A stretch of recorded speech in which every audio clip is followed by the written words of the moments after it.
ခလေးလေးအဆင့်ပါပဲကွာဆိုပြီးတော့မင်းအောင်ကညင်းနေညာထားလိုက်တာမင်းကအခုဘာဖြစ်လာလဲဆိုမင်းကောင်းထဲမှာတုတ်ဖို့တွေဝင်ပြီးတော့မင်းကနေတုတ်ရစကားပြောလာတာသိလားနော်အဲဒါကြောင့်မင်းအောင်ကဆုံးမတာသိလားရောက်မင်းအောင်လိုင်းနဲ့ဖာတင်မနဲ့ရလာတဲ့ရုပ်ဖာတင်မကနေပြီးတော့သားဖြစ်ရှာတာပြစ်မကြတော့ဘဲနဲ့9လလောက်နဲ့မွေးလာတဲ့ရုပ်လမစစ်ပဲမွေးလာတဲ့ရုပ်ခွေးသားဒါကြောင့်မလို့မင်းကလမစစ်ပဲမွေးလာလို့ကြောင့်မလို့မင်းအောင်နောက်မှာနေတုတ်ဖို့ပဲရှိတာငါမှတော့မင်းမမရှိဘူးမင်းမလှုပ်လိုက်နော်ပါလိုက်အောင်မင်းမလှုပ်လိုက်မင်းမလှုပ်လိုက်ဟုတ်နော်တညတဲ့နဲ့ဇီးမကက်လို့ရှိကိုယ့်ကိုဖျက်ပလိုက်မယ်ကြားလိုက်အောင်အားလုံးပဲတာလီဆိုပါ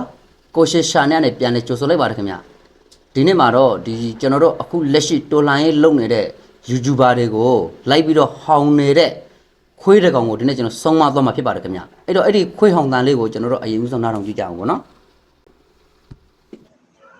အခုလောလောဆယ်အခြေအနေတွေအားလုံးတုတ်တက်ချိလိုက်ရတဲ့လောက်ကတော့သူတို့အောင်မြင်မှာပဲအဆင်ပြေတော့မှာဒီလားစစ်တပ်အောင်မြင်မှာပဲစစ်တပ်ကနိုင်မှာပဲအဆင်ပြေမှာဘာလို့လဲဆိုတော့စောင့်ရှုံးမပြေဘူးဒီမိုကရေစီနဲ့မတန်သေးဘူးအဲကြောင့်မလို့တိလာတော့နော်အဲ့တော့မင်းကစစ်တပ်နိုင်မှာအဆင်ပြေဆိုမင်းကနေပြီးတော့အခုလက်ရှိဒီမိုကရေစီနဲ့မတန်ဘူးဆိုမင်းကဘာစကားပြောတာလဲခွေးစကားပြောတယ်မင်းကနေပြီးတော့မင်းပုံစံကြတာမင်းပုံစံကြတာမင်းအောင်လိုင်းရဲ့တုတ်ပိုးတွေမင်းကောင်းတွေအားလုံးဝင်နေပြီသိလားနော်ခွေးမသားစစ်တပ်နိုင်မှစစ်တပ်ကနိုင်မှအဆင်ပြေမယ်ဆိုတော့မင်းပထွေးစစ်တပ်တွေကအခုနိုင်ရလိုက်ရှုံးလို့ဆိုတော့မင်းနေပြီးတော့အသေးချာမင်းပြန်ပြီးတော့ဖဲလာကြည့်လိုက်အောင်ခွေးသားနော်ကဲဟုတ်ပြီစိတ်ပြီးနောက်တော့ခိုင်ဝင်ချက်တွေစောက်တော်လည်းဖြစ်နေပတ်စံနာကိုလိုက်တဲ့သူနဲ့မွေးရစေးနောက်ကိုလိုက်တဲ့သူနဲ့အဲ့လိုမျိုးတွေတစ်လည်နေကြတယ်ပေါ့ထင်သာမြင်သာရှိအောင်ပြောပြရမယ်ဆိုရင်ငါတို့သတင်းအတိအကျရတဲ့ဥစ္စာကိုပြောရမယ်ဆိုရင်တနင်္သာရီတိုင်းဘုံပြင်းမြို့နည်းနည်းလေးဘုံပြင်းမြို့မရောက်ခင်မှာကရင်စုရွာတွေရှိတယ်စရိတ်ချောင်းပြားတို့ဘာလို့ညာတော့အမှ PDF နဲ့ KU နဲ့ပေါင်းရောလီးတွေလုံနေကြတော့တည်ရတယ်ပေါ့သိရမလားဒီအဲ့ဒီချင်းအောင်ကြည့်ကြအဖြစ်တလွဲစပင်ကောင်းသွားတယ်ရီမတ်ချစ်ပြောက်သွားတယ်သိလားနော်ရွာထဲမှာရှိတဲ့ရွာထဲမှာရှိ PDF နဲ့ KNU ပေါင်းပြီးတော့မင်းဘာလုပ်နေလဲမင်းပထွေးတွေအခုလက်ရှိနေပြီးတော့မူရဲစေးဘွားတွေဘယ်ကလာတာလဲမင်းပထွေးတွေဆရာပဲဟာတာသိလိုက်အောင်ဟမ်မင်းပထွေးတွေရောက်နေကြတာလေမင်းပထွေးတွေပဲပုံနေတာအဲ့တော့မင်းကနေပြီးတော့ပြောင်းပြန်စကားပြောနေမင်းကောင်းထဲမှာဘာလဲဆိုမင်းကောင်းတော့မင်းအောင်လိုင်းတုတ်ဖို့တွေလောက်ပဲဖြစ်နေတာဟုတ်အဲ့တော့မင်းပုံစံကမင်းပထွေးမင်းအောင်လိုင်းတက်တဲ့မြင့်မှန်မျိုးတက်ပြီးတော့မင်းစောက်ခွက်ကလည်းမင်းအောင်လိုင်းစောက်ခွက်မျိုးဟုတ်ပြီနော်ခွေးစကားပြောတယ်နွားသားလူတွေကိုလည်းမထင်သလိုတတ်တယ်ပြီးတော့ရှင်ရွာထဲမှာမြင်းနှစ်ကောင်မွေးထားတယ်အဲ့ဒါတော့စရိတ်ချောင်းသားရွာမှာဖြစ်သွားတာမြင်းနှစ်ကောင်မွေးထားတဲ့ဥစ္စာမြင်းကမြေကောင်းမြင်းတက်ကြီးအဲ့ဒါကိုတကောင်တုတ်သိန်းနဲ့ကောက်သွားတယ်နော်ဘဒုခွင့်ပြုချက်မှမပါပဲတုတ်သိန်းပေးပြီးတော့ကောက်သွားတယ်အဲ့တီးပဲပေါ့မြင်းတစ်ကောင်တုတ်သိန်းနဲ့ဒီမှရမှာတိုလိုင်းရဲ့တက်ဖွဲ့တွေကသူတို့မှာရှိတဲ့ငွေနဲ့သူတို့ဝေတာပြည်သူတွေကလည်းသူတို့ချစ်လို့ကြောင်းမလို့သူတို့ရောင်းတာအဲ့ဒါမင်းကဘာစကားပြောတာလဲမင်းပထွေးတယ်အဲ့ဒီမှာနေပြီးတော့ရန်ကုန်မှာနေပြီးတော့အဲ့ဒီမှာဆိုင်ကယ်တွေကိုဖန်ကားပေါ်တင်သွာ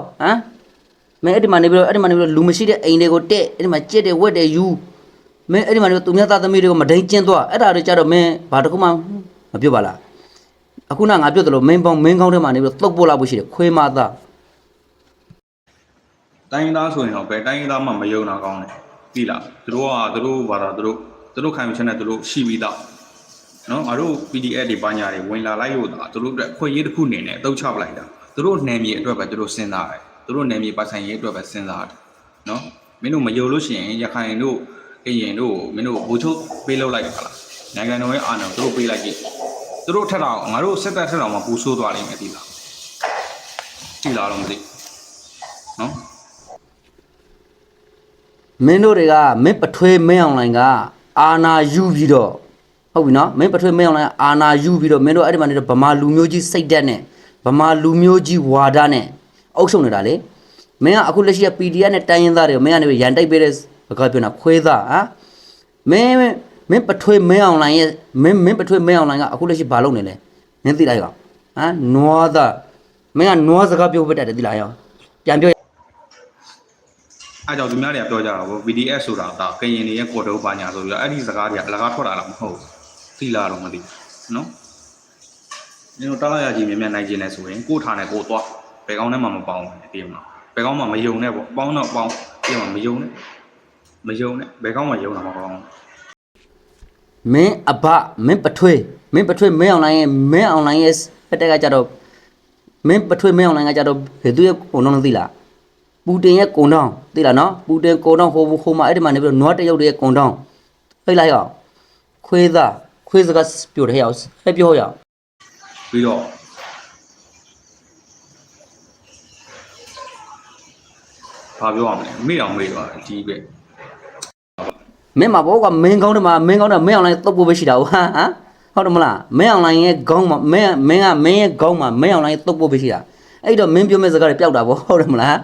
းခွေးမသားဟဲ့ဟဲ့ပြောရအောင်ဟဲ့ပြီးတော့ဟောင်းရဟောင်းလေရ ပြီးတော့ဟုတ်တယ်ပြီးတော့ NUG ထဲကအဖွဲ့အစည်းထဲက NUG လက်အောက်ကအကုန်ထွက်လိုက်အကုန်ထွက်ပြီးတော့ကိုယ်ခံပြီးနေကိုယ့်ကိုတိုင်ပြည့်မလားကိုယ့်ကိုစီးလို့ပြီးတော့ဘယ်ကောင်မှမင်းမရှိဘူးနော်ဘယ်ကောင်မှမင်းဘရင်မရှိဘူးငါတို့ကတော်လိုင်းရေးအတွက်စူးစမ်းနေတဲ့ကောင်ငါတို့တော်လိုင်းရေးဝယ်ဒီဇိုင်းမှာတော့ဘယ်ကောင်ဘရင်ဘယ်ကောင်မင်းမရှိဘူးအဲ့လိုမျိုးစိတ်ဓာတ်နဲ့တွားလိုက်ပြီးတခိုးတွေကိုဖယ်ထုတ်လိုက်နော်လှုပ်ရှားကောင်တွေကိုဖယ်ထုတ်လိုက်အခါကျလို့ရှိရင်ပြီးသွားလိမ့်မယ်လှုပ်ရှားကောင်တွေကဘယ်သူလှုပ်ရှားတဲ့ဘာညာတွေဆိုတာကငါတို့ပြောပြမှာပြည်သူတွေသိရတဲ့ဥစ္စာဟုတ်တယ်မလားအဲ့တော့ပြောပြနေရမှာပဲဘယ်ကောင်ကလှုပ်ရှားနေလဲဘယ်ကောင်ကတကယ်လှုပ်ရှားနေလဲဆိုတာနော်ငါတို့ကတော့ပြောပြတာပဲအမုန်းခံပြီးတော့ပြောပြတယ်ချိတ်ချောက်ခံပြီးတော့ပြောပြတယ်သိလားတော့မသိမင်းကဘယ်သူကလာပြီးတော့ရှင်းလျှောက်လဲမင်းအဆင့်ကိုဘယ်ကောင်ကလာပြီးတော့ရှင်းလျှောက်ဖို့လဲကောင်ဟမ်ဘာလဲအဲ့ဒီမှာ PDF တွေကဟေကနေထွက်ရမယ်ဟုတ်လားရအဲ့တော့ဟုတ်ပြီငါပြောမယ် PDF ကနေပြီးတော့ AUG လေးရောက်ကနေထွက်ရမယ်ဟုတ်လားမင်းပါဇက်ကလည်းသိလားဘာလဲဆိုမင်းအွန်လိုင်းရဲ့တုတ်ရည်တွေပြည့်နေပြီသိလိုက်ကောင်အခုလက်ရှိမင်းပထွေးမင်းအွန်လိုင်းရဲ့စစ်တပ်အကောင့်တွေဆိုအခုကြည့်လိုက်အဲ့ဒီမှာတိုင်းရင်းသားဒေသတွေမှာလက်နဲ့ရှာပြီးတော့ဟာအခုဘယ်လိုပုံစံမျိုးဖြစ်နေလဲမင်းသိလိုက်ကောင်မင်းကနေခွေးစကားလောက်ပဲမင်းပြောပြတတ်တယ်မင်းကခွေးလို့ဟောင်းဖို့ပြတတ်တယ်ရောက်ပြီးတော့ဟောင်းဆိုင်ကောင်ပြန်ဟောင်း စစ်တပ်ကညက်တာမဟုတ်ဒါသူတို့ရဲ့ view ဟာပဲခင်ဗျားတို့ဘာတိတ်ပြီးတော့နားမလည်သေးဘူးဒီလားသူက view ဟာပေးနိုင်တာသိလားပေးနိုင်တာခုမြန်မာနိုင်ငံထဲမှာတော့မှနာမည်ပြက်နေပြီ PDF ပါညာဆိုတာကအင်ဦးကြီးနာမည်ပြက်နေအဲ့ဒီကဘာတော်မှာတိတ်ပြီးဆောက်ဖတ်မလုပ်အောင်သိရမလားနောက်ပိုင်းဆိုရင်ကဘာပါရှုတ်ချသွားအောင်လုပ်နေတာသိလားတော့သိညက်နေရမဟုတ်ညက်ချင်အောင်စောင်းနေတာ ကဘာကရှုံချတာမင်းပထွေးလေကွာကဘာကရှုံချနေတာမင်းပထွေးဟုတ်တယ်မလားကဘာကြီးတခုလုံးရှုံချနေတာကဲရဲရှုံချနေတာမင်းပထွေးကိုရှုံချနေတာအခုလက်ရှိနေပြီးတော့ NUG ကနေပြီးတော့ရောက်ကဘာပေါ်မှာလေသိလားမင်းပထွေးမတက်သွားလို့မရတဲ့နေရာတွေသွားနေပြီမင်းကနေပြီးတော့မင်းကွာအခုနမင်းအောင်ကအရန်လေးစားနေသိလားဒါပေမဲ့မင်းအောင်ကဒီဟာတွေမင်းဒါပေမဲ့မင်းအောင်ကနင်းနေမင်းကနေပြီးတော့ဗာလဲဆိုတော့ခလေးလေးအဆင့်ပါပဲကွာဆိုပြီးတော့မင်းအောင်ကညင်းနေညာထားလိုက်တာမင်းကအခုဘာဖြစ်လာလဲဆိုမင်းကောင်းတယ်မှာတုတ်ဖို့တွေဝင်ပြီးတော့မင်းကနေတုတ်ရစကားပြောလာတာသိလားနော်အဲဒါကြောင့်မင်းအောင်ကဆုံးမတာသိလားရောက်ခွေးသားရောက်ပြပြီးတော့ဟောင်းဆိုင်ရောက် စာတက်ပီတာကောင်နေကြီးပဲစစ်တပ်တယ်ဒါသူတို့ရဲ့ view ဟာပဲခင်ဗျားတို့တွားပြီးတော့ short တွက်လို့မရအောင်နော်နှစ်ပေါင်း80ကျော်နော်ဟိုဒုက္ခပဲမင်းတို့ပါစားထဲမှာမာလာဆိုပြီးဖြစ်နေရမဟုတ်ဘူးလားအဲ့ဒါလူဟာသွင်းတာမဟုတ်ရင်လीလားဆုံးခါမလို့ အဲ့ဒါမာလာကိုလူရသွင်းတာမဟုတ်ဘူးကွာသိလိုက်ရောက်လူရသွင်းတာမဟုတ်ဘူးဟမ်ပညာတတ်တယ်ရှိတယ်ဟဲ့မင်းစစ်တပ်မပညာတတ်တဲ့ကောင်ဘယ်နှကောင်ရှိလဲထိုးပြစမ်းမင်းပထွေးမင်းအွန်လိုင်းတော့မှအခုလက်ရှိနေပြီးတော့ဟိုဦးတင်ဆိုတဲ့အကောင်ဖိုက်လို့တော့တာတော့မှမင်းပထွေးမင်းအွန်လိုင်းဘယ်လိုစကားနဲ့ပြောသွားလဲဟမ်ဟဲ့ကဘာလူနာလေတဲ့စကားလုံးကိုတက်လာလူစကားတက်လာလူစကားလည်းမတက်အဲ့တော့လူအောင်အောင်လည်းမရှိတဲ့ကောင်ကိုမင်းကနေပြီးတော့ဘာဖြစ်တယ်ငါတို့ကမာလာခေါ်လို့လူရသွင်းတယ်လူရသွင်းရင်တော့မဟုတ်ဘူးသိလားရောက်သိလားခွေးလိုဟောင်းတတ်တဲ့ကောင်ကိုခွေးလိုပဲပြောတာဘောပါလားရောက်လူရသွင်းတာတော့မဟုတ်ဘူးဟုတ်ပြီနော်မင်းလည်းဆက်ဟာရောက်ဟာ လူအောင်မသွင်းဘူးဆိုရင်စောက်ဖက်တော့မလုပ်နဲ့နော်မင်းတို့ NUG လိုမျိုးစောက်ဖက်တော့အလုံးမခံရတဲ့အနေထားမျိုးဖြစ်သွားမှာပေါ့နော်မင်းတို့ NUG ဘယ်နေရာမှာစောက်တော့ကြတယ်ဘယ်ကောင်နဲ့တက်လဲဘယ်ကောင်နဲ့မဟာမိတ်ရှိလဲဘယ်ကောင်နဲ့မှစောက်ချုံးမပြေလို့နေဆက်ဒေတာမှာရှိတဲ့သူတွေနဲ့တော့မှအဆင်ပြေအောင်မနေနိုင်လို့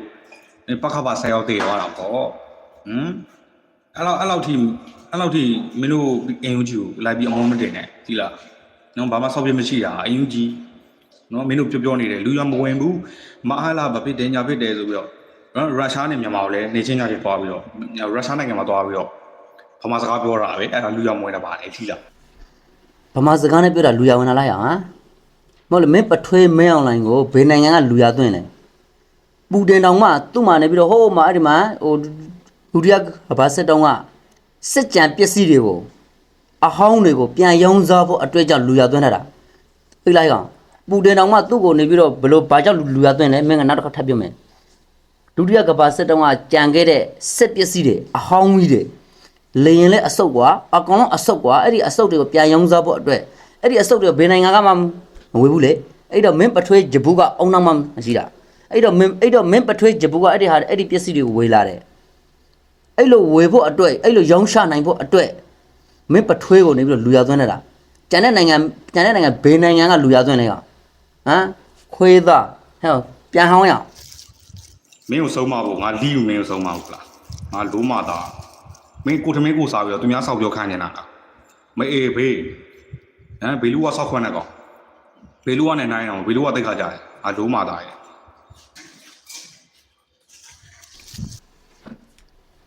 မင်းကိုဆုံးမဖို့အတွက်ငါယူချာနေထောင်ရတာဟမ်ကြားလိုက်အောင်နွားဟမ်မင်းကနွားနဲ့တော့မှဟိုင်းဖို့မကောင်းဘူးသိလားမင်းရုပ်ကဘာလဲဆိုမင်းအောင်လိုင်းရဲ့ရုပ်ပုံစံကြက်တာမင်းအမေနဲ့မင်းအောင်လိုင်းနဲ့ဟာပုံစံကြက်တာကွာမင်းအမေနဲ့မင်းအောင်လိုင်းနဲ့တိုက်ပေါင်းညားတာလားမသိဘူးဟဲ့လားအောင်လူရုပ်ကိုကြည့်တော့ခွေးမသားဘာမစစ်ပဲနဲ့မွေးလာတဲ့ကောင်ဟမ်အယောင်ပြန်ပြောရအောင်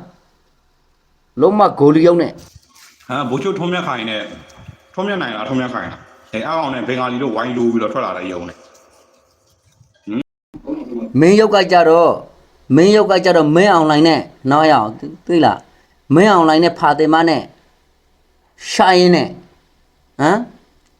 လာမစစ်ပဲနဲ့မွေးလာတဲ့ရုပ်ခွေးသားဒါကြောင့်မလို့မင်းကလာမစစ်ပဲမွေးလာလို့ကြောင့်မလို့မဲအောင်နောက်မှာနေတုတ်ပို့ပေးရှိတာကြားလိုက်အောင်ကြက်မပြစ်တဲ့ကောင်လူကြည့်တော့လူကြည့်တော့ဘာလို့ညာလို့နဲ့လုံးမမဲအောင်လိုင်းရုပ်နဲ့လုံးမကြက်မပြစ်တဲ့ရုပ်ခွေးမသားဟဲ့အောင်ပြန်အောင်တိုင်းအောင် အုံနောက်ထမှာတုပ်ပိုးတွေနဲ့ပြေးပြီးတော့ငါ့ကိုလာဆဲနေတယ်မအေးလို့อ่ะမိမလော့လိုက်တော့နော်လီယာနေပြီလား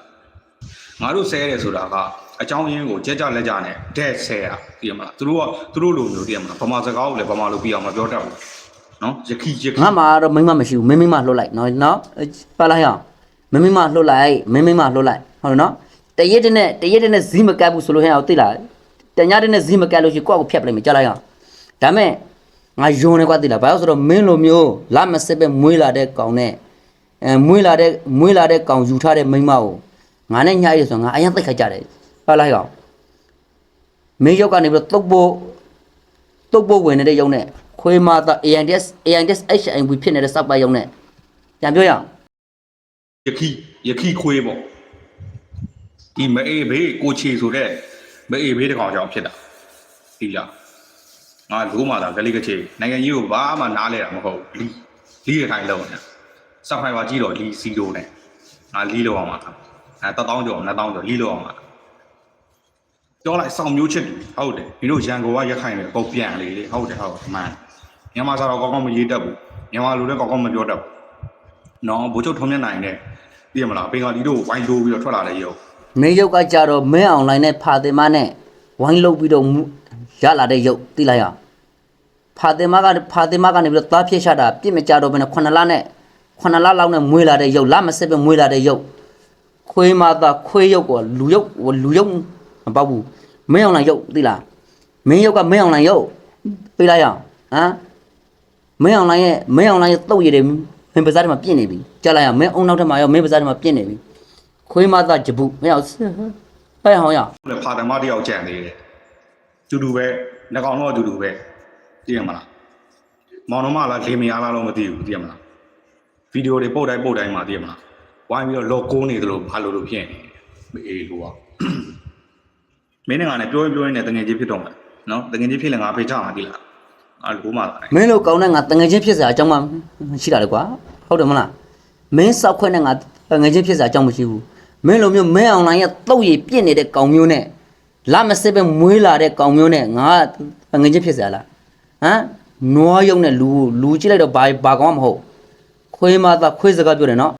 ဟုတ်ပြီအဲ့တော့ကျွန်တော်အနေနဲ့ပေါ့နော်ဒီကောင်ဒါကျွန်တော်ဆုံးမတာဖြစ်ပါတယ်ခင်ဗျအဲ့တော့နောက်ထပ်ဗ ဗီဒီယိုတိုင်းမှာလည်းပဲကျွန်တော်အနေနဲ့ပေါ့နော်ဒီလိုမျိုးမဆက်ပေါ့နော်ဒီလိုမျိုးမိမဆက်ဖမဆက်ကမွေးလာတဲ့မဲအောင်လိုင်းရဲ့တုတ်ရည်တွေပြင့်နေတဲ့ကောင်မျိုးတွေကိုဖိုထုတ်ပြီးတော့ဆက်လက်ပြီးတော့ဆုံးမသွားမှာဖြစ်တဲ့အတွက်ကြောင့်မလို့ကျွန်တော်ရဲ့ YouTube channel ကို like and subscribe နဲ့ဝိုင်းရံပေးကြပါအောင်လို့ကျွန်တော်ပြောကြရင်းနဲ့နှုတ်ခွန်းဆက်တာဂါရဝပြုပါတယ်ခင်ဗျာအားလုံးကိုကျေးဇူးတင်ပါတယ်ခင်ဗျာ